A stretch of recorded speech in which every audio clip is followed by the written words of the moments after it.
तर मुंबईतून मुख्यमंत्री एकनाथ शिंदे बोलतायत, पाहूयात। मुख्यमंत्री माझी लाडकी बहीण योजना, अशा अनेक योजना आम्ही केल्या। एकीकडे पायाभूत सुविधा म्हणजे प्रकल्प, दुसरीकडे कल्याणकारी योजना आणि या राज्यामध्ये उद्योगधंद्यांची भरभराट, असं एकंदरीत विकास आणि कल्याणकारी योजनाची सांगड आम्ही घालण्याचा प्रयत्न केलेला आहे। आणि त्यामधून असे धर्मगुरू, धार्मिक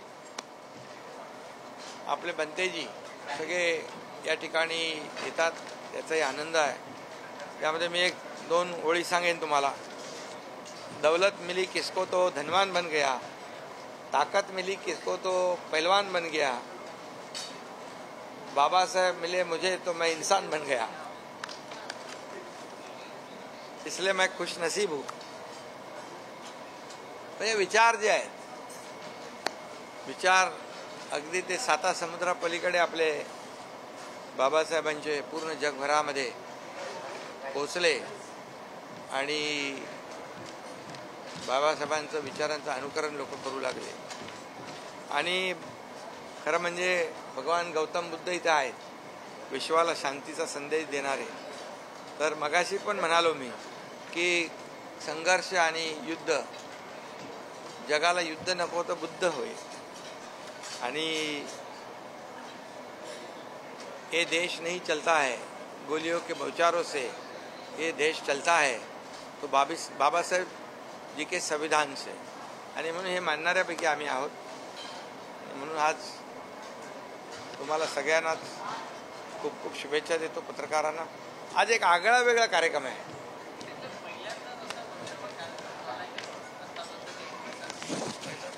पहिल्यांदाच आहे असा। सगळे भंतेजी मला सांगतात की असा कार्यक्रम यापूर्वी कधीच झाला नाही।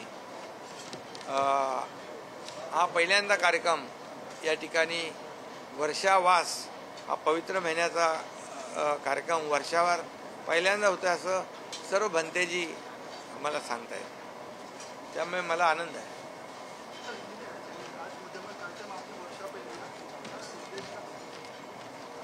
वर्षावास ये जो महीना होता है वो पवित्र महीना होता है, और आज ये वर्षावास का कार्यक्रम जो है ये वर्षा पे हो रहा है।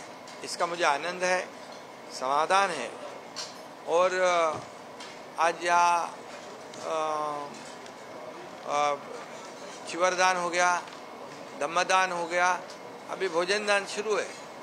और ये वर्षा पर ये सब लोग आए हैं, हमारे भिक्खु संघ के सब बंदे जी। इसका मुझे बहुत इसकी खुशी है मुझे, और आनंद भी है।